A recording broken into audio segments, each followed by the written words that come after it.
Eh bien, je suis accompagné de Kevin Gagnon, donc candidat au district 1 à Sainte-Luce. Tout d'abord, qui êtes-vous?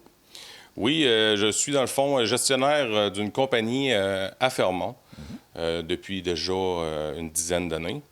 Je suis natif de Sainte-Luce depuis plus de 40 ans. Ma famille est présente avec moi. J'ai une petite fille aussi là, de 7 ans.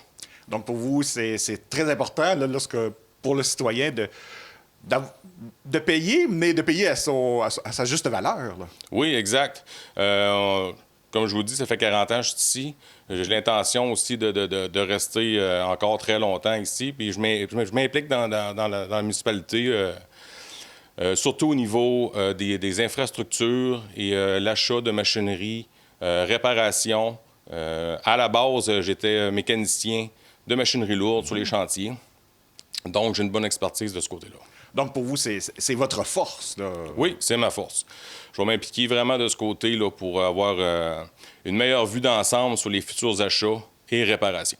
Et donc, de vous assurer aussi que lorsqu'il y a des dépenses qui se font, c'est vraiment que ce soit fait au bon moment et pas à n'importe quel prix. Exactement. C'est ça que je veux. Parce que c'est facile de dire on va acheter de la nouvelle machinerie, mais peut-être que la machinerie qu'on a présentement est réparable à moindre coût puis qui pourrait nous durer encore plusieurs années.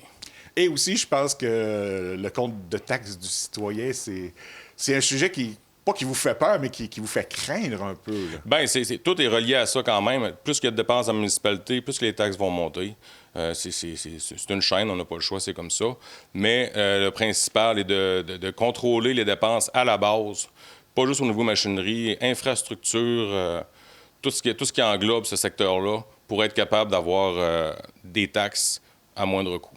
Et donc, pour vous, c'est de payer, mais selon ses moyens, carrément. Oui, exactement. Si la municipalité n'est pas capable de payer ou le citoyen n'est pas capable de payer des taxes, on n'aura pas de nouvelles personnes. Il n'y a plus de gens qui vont déménager à Sainte-Luce, seulement voudront pas venir ici. Donc, c'est important pour moi d'avoir un compte de taxes le plus bas possible. Et aussi, de faire de bonnes prévisions. Donc, c'est beau vouloir dépenser, mais savoir quand le faire et s'assurer que c'est pour la municipalité, là. Oui, c'est ça. On va être capable de prévoir les dépenses à long terme. Oui, c'est sûr qu'il y a souvent des imprévus, mais moi et mon équipe, on va être capable de contrôler les dépenses à long terme. Et aussi, vous n'êtes pas seul, vous voulez le dire. Vous avez une équipe derrière vous. Donc, Oui. le citoyen doit être écouté, là. Oui, exactement.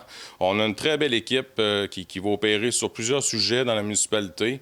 Je crois qu'avec mes collègues, on va être capable d'avoir une municipalité structurée puis une bonne sécurité financière aussi là, pour le futur. Et, comme on dit, votre numéro de téléphone va être dans le bottin. Mon Donc, numéro de téléphone, il va être affiché publiquement, mon adresse email aussi. Vous allez être capable de me rejoindre en tout temps, il n'y a pas de problème. Je vais être capable d'aller vous voir aussi en personne. J'aime bien ça discuter avec les gens. Et pour les deux secteurs, donc toujours se rappeler qu'il y a Luceville et il y a Sainte-Luce. Ah, bien c'est sûr, c'est sûr. Luceville et Sainte-Luce, c'est une communauté. Et donc, pour vous, le citoyen, donc, un des messages que vous voulez que les gens gardent, c'est ça, ils vont pouvoir vous contacter, faire part de leurs problèmes. Exactement, exactement. Vous me contactez, puis on se rencontre soit sur le chantier ou à votre domicile, puis on jase. Et encore une fois, plusieurs l'ont mentionné dans votre équipe, justement, c'est de venir aux séances du conseil aussi. C'est bien sûr. Écoutez, c'est la base. Ben oui. Pour avoir assisté à quelques conseils, il n'y a vraiment pas beaucoup de monde. C'est important que les gens participent. Puis on veut une participation plus grande pour faire des choix éclairés aussi pour le futur. Et en terminant, donc le 2 novembre prochain, on se le cachera pas, vous avez quand même un franc-parler, mais il ne faut pas avoir peur de vous contacter à ce moment-là. Ben non, au contraire, appelez-moi, je suis disponible n'importe quand, il n'y a pas de problème. Puis c'est sûr que de mon côté, il n'y aura pas de zone grise, c'est noir ou blanc. Puis on va être capable de vous expliquer aussi les choix qu'on va faire dans le futur, les futures décisions. Vous allez savoir le pourquoi qu'on a pris ces décisions-là. Donc, ne pas se gêner de vous interpeller. Exactement. Merci beaucoup. Merci.